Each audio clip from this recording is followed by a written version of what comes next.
Okay, நீங்கள் இப்போ படத்தோட ட்ரைலர் அண்ட் ஃபுட்டேஜ் பார்த்துருப்பீங்க. ஃபஸ்ட் நான் வந்து இந்த படத்தை பார்த்துட்டு அவங்களோட ஃபீட்பேக் கொடுத்த என்னுடைய சீனியர் டைரக்டர்ஸ் எல்லாருக்கும் தேங்க்ஸ் சொல்ல விரும்புகிறேன். ஏன்னா நோவே அவங்களோட நான் கனெக்டட் கிடையாது, யார்கிட்டையும் நான் அவங்கள்ட்ட எல்லாம் ஒர்க் பண்ணல. இருந்தாலும் ஒரு புது ஒருத்தர் பண்ண படத்தை வந்து பார்த்துட்டு ஓப்பனாக ஒரு ஒப்பீனியன் ஃபீட்பேக் அவங்களுக்கு பிடிச்ச விஷயங்களை கன்வே பண்ணாங்க. அது ஒரு பெரிய ஜெஸ்டரை நான் வந்து ஃபஸ்ட் தேங்க் பண்ணணும்னு நான் விரும்புகிறேன். அடுத்தது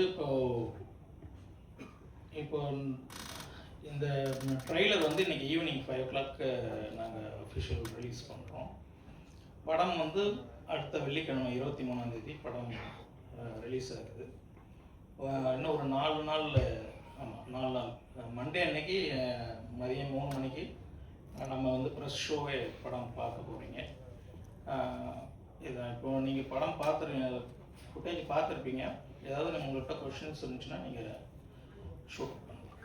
சார், எல்லாமே பெண்களை வந்து எப்படி மடக்கணும், பிகரை எப்படி மடக்கணும் அப்படின்றது சார் இல்லை சார். இப்போ நாங்கள் பார்த்த காட்சிகள் மட்டும் அவங்க டைரக்டர்கள் சொல்றதெல்லாம் வந்து ஒரு வித்தியாசமான படம் அப்படின்னு சொல்ற மாதிரி இருக்கு. நீங்க எங்களுக்கு போட்ட ஃபுட்டேஜ் எல்லாம் வந்து பெண்களை எப்படி கவர் பண்றது, மடக்கிறது, ஃபிகரை மடக்கிறதுங்கிற மாதிரி இருக்கு. இது மொத்தம் பெண்களை வந்துட்டு இழிவுபடுத்துற மாதிரி இருக்காமா இந்த படம்? இல்லை, கண்டிப்பாக கிடையாது. அது நீங்கள் பார்த்த விஷயங்கள் அதான் நான் பிகினிங் 10 minutes தான் நம்ம ப்ளே பண்ண விஷயம்.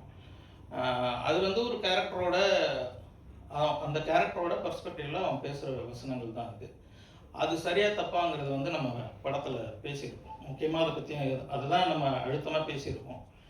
ஓவராலாக முழுசாக படம் பார்த்து முடிக்கும் போது உங்களுக்கு இந்த விஷயம் கூட உங்கள் மைண்டுக்கு வராது. ஆக்சுவலாக அது நான் முழுசாக நம்புகிறேன். நம்ம 4 daysல நம்ம பார்த்ததும் நீங்கள் கண்டிப்பாக இதே கொஷின் நம்ம திரும்ப ரிப்பீட் பண்ணணும். வாழ்த்துக்கள் சார். Thank you ma'am.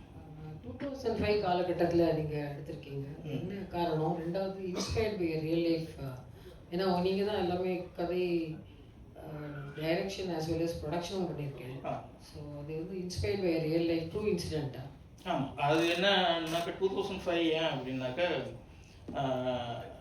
அது நீங்கள் கேட்ட மாதிரி என் லைஃப்பில் நடந்த ஒரு சின்ன ஒரு சம்பவம். அது கிடையாது, மொத்த படம் அது கிடையாது. அதுலேருந்து ஒரு சின்னதாக ஒரு ஸ்பார்க் கிடச்சிது. அதை வந்து நம்ம ஸ்க்ரீன் பிளேயாக பண்ணாக்க ஒரு நல்ல படமாக ஆகும் அப்படின்ற நம்பிக்கையில் பண்ணால் தான் அது ஆக்சுவலாக நல்லபடியாக வந்திருக்கு. அடுத்தது ப்ரொடியூசர், நானே ப்ரொடியூசர் அப்படிங்கிறது வந்து ஆக்சுவலாக நான் வந்து டேரக்டர் ஆகிறதுக்காக வந்தேன். ஆக்சுவலாக அதான் என்னுடைய ஸ்கூல் டைம் கோல். ஸோ நான் பிஎஸ்சி டிகிரி படித்து முடிச்சுட்டு நான் சினி ஃபீல்டுக்கு வந்தேன். அசிஸ்டன்ட் டைரக்டர், அசோசியேட், கோ டைரக்டர்ஸ் ஃபியூ ஃபிலிம்ஸ் ஒர்க் பண்ணிவிட்டு படம் முயற்சி பண்ணும்போது கதை பிடிச்சிருந்தாலும் கூட நியூ ஃபேஸ் வச்சு பண்ணுறதுக்கான தயாரிப்பாளர்கள் கிடைக்கல. அது ஒரு பெரிய ஸ்ட்ரகிள் பண்ணேன்.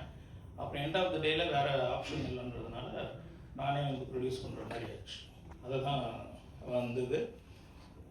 ஆக்சிடெண்ட்டில் அடுத்தது ப்ரொடியூசராக அப்படி நான் ஆனேன். அதுக்கப்புறம் படம் எடுத்தாச்சு. படம் வந்து ரொம்ப நல்லா இருந்திருக்கு அப்படின்னு நான் சொல்லிக்கல. பார்த்தவங்களோட நம்ம பெருசாக நம்புகிற ஆட்களே அவங்கெல்லாம் சொல்லும்போது சரி நம்ம கான்ஃபிடன்ஸ் இன்னும் அதிகமாச்சு. ஆனால் தேட்டர் சொல்கிறதுல பெரிய ஸ்ட்ரகிள் இருந்துச்சு. எல்லாரும் பார்ப்பாங்க. நீங்கள் 80s 90s நம்ம ரெகுலராக சினிமாவில் ஒரு சீன் வரும், பொண்ணு பார்க்கறதுக்கு வீட்டுக்கு பொண்ணு பார்க்க வர்றதுன்னு ஒரு சீன் இல்லாத தமிழ் சினிமாவே கிடையாது. வருவாங்க, பொண்ணு வந்து ஹீரோயின். ஆக்சுவலாக ஹீரோயின்னா எவ்வளோ அழகாக இருப்பான்னு நமக்கு காமனாகவே தெரியும். அந்த பொண்ணை பார்த்துட்டு போயிட்டு லெட்டர் போடுறோன்னு சொல்லிட்டு போவாங்க. இது ஒரு சடங்காக நம்ம பார்த்துருக்கோம். அது என் வாழ்க்கையில் நடந்தது. அதுதான் இந்த ஒரு ஷோ. ஆக்சுவலாக ஒரு ரெக்கார்டு இருக்குது, சொல்லுவாங்க எல்லாரும், சீனியர் ரிப்போர்ட்டர்ஸ் எல்லாருக்கும் எனக்கு தெரிஞ்சிருக்கும். சேது படம் தான் அதிக ப்ரிவியூ ஷோ 110 முறை போட்டாங்க சார் அப்படின்றது ரெக்கார்டு. ஐ திங்க் நம்ம மாயபிம்பு வந்து அந்த ரெக்கார்டை பிரேக் பண்ணியிருக்குன்னு நினைக்கிறேன். அது in terms of number of shows and ரிலீஸுக்கான போராட்டத்துக்கான வருடங்களும் அதை சேர்த்து நான் சொல்கிறேன். அதுதான் அது ஒரு பெரிய ஸ்ட்ரகிளை தாண்டி வந்து இப்போ அந்த ப்ரொடியூசராக வேற வழி இல்லாமல் ப்ரொடியூசர் ஆன மாதிரி இப்போ டிஸ்ட்ரிபியூஷனுக்கும் எனக்கு வேற ஆப்ஷன் இல்லாமல் நானே தான் என்னுடைய முயற்சியில் ரிலீஸ் பண்ணுறோம் படத்தை. அதுதான் இன்னைய சூழல். புதுமுகங்கள படங்களுக்கு என்ன தேட்டரில் அப்படிங்கிறது உங்கள் எல்லாருக்குமே ப்ராக்டிக்கல் தெரியும். அது இல்லாமல் நல்ல ஷோஸ்க்கும் நல்ல தேட்டருக்காகவும் அதுக்கான முயற்சி பண்ணிகிட்டு இருக்கேன். அதுதான் கண்டென்ட் வந்து எனக்கு ஒரு கான்ஃபிடன்ஸ் தான் அதை கொண்டு வந்தது. ப்ரெஸ் பீப்புளும் 2 பேர் மேலே என்னோட நம்பிக்கை. ஒன்று ப்ரெஸ்ஸு, இன்னொன்று மக்கள். 2 பேரையும் இந்த படம் சாட்டிஸ்ஃபை பண்ணுறோம் அப்படிங்கிறது எனக்கு 100% நம்பிக்கை இருக்குது. இது சொல்லிட்டு ஓடுறதுக்கு இல்லை, இன்னும் 4 நாளில் நீங்கள் திரும்ப என்னடா அப்போலாம் சொன்னேன் அப்படின்னு சொல்லி கூட கேட்கலாம். ஸோ ஷார்ட் டியூரேஷன் தான் நான் கான்ஃபிடென்ட்டாக சொல்கிறேன். ஸோ உங்களை வந்து இம்ப்ரெஸ் பண்ணிவிடும், மக்களை இம்ப்ரெஸ் பண்ணிவிடும்ன்றதுல எனக்கு 100% நம்பிக்கை இருக்குது. அதை ப்ரெசென்ட் பண்ணுறதுக்கு எனக்கு பிளாட்ஃபார்ம் ப்ராப்பராக இருக்கணும். அதுக்கான முயற்சிகளில் இருக்கேன். கண்டிப்பாக நடக்கணும்னு நினைக்கிறேன். சார் படத்தில் ஒரு டைலாக் ஒருத்தர் லிட்டில் சேஞ்ச் தனியாக இருந்தால் என்ன ஒன்று நடந்துடும்ட்டு. இப்போ 2K கிட்ஸு ஜென்சி சரிங்களா, அவங்க வந்து எங்கே போனாலும் அது மாதிரி தான் இருக்காங்க சரிங்களா. அது இல்லாமல் வந்து அவங்க தனியாக இருக்கிற ப்ரைவேட் ஃபோட்டோவே எடுத்து இன்ஸ்டாவில் போடுவாங்க. இந்த காலகட்டத்தில் இந்த படம் இந்த நேரத்தில் வந்தால் ஈடுபடுமா? கண்டிப்பாக. நீங்கள் ரொம்ப நல்ல கொஷின் ஆக்சுவலி. ஏன்னா 2005 நடந்த லவ் ஸ்டோரி அப்படின்னு சொல்லி தான் நம்ம பண்ணுறோம். இப்போ லவ் அப்படிங்கிறது வந்து எவர்கிரீன். அது உங்களுக்கு தெரிஞ்சிருக்கும். ஒரு காலகட்டத்தில் ஒரு விதமான லவ் இருந்திருக்கு. அது எல்லாமே படமாக்கப்பட்டிருக்கு. நல்லா படமாக்கப்பட்ட எல்லா படங்களும் கொண்டாடப்பட்டிருக்கு.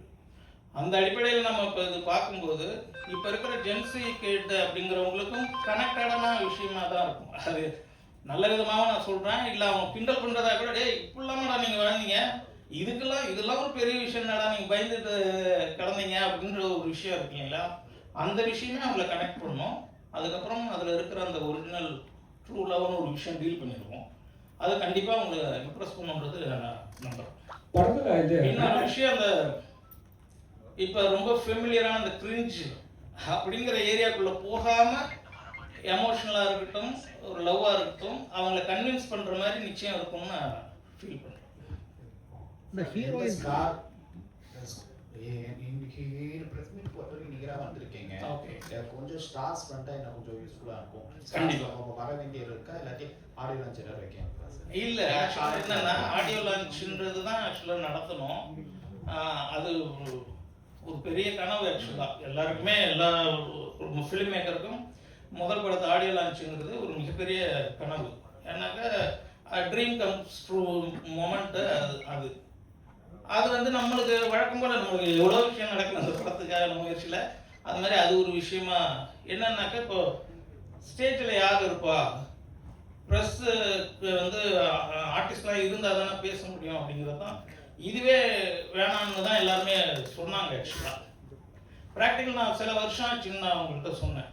அதனால என்ன ஆச்சுன்னா, இந்த ஃபிலிம் தான் என்னோட லைஃப்னு நான் ஃபிக்ஸ் ஆகிட்டேன். என் பேஷன், அதை என் கனவு நோக்கி நான் ஓடிட்டு இருந்தேன். இதில் சம்மந்தப்பட்ட எல்லாருமே ஆக்சுவலாக நடிகர்களாக இருந்தோம். இப்போ டேரக்டர்ஸ்லாம் சொன்ன மாதிரி நடிகர்கள், டெக்னீஷியன்ஸ் அத்தனை பேருமே எல்லாருக்குமே மிகப்பெரிய லைஃபுக்கான ஒரு படமாக தான்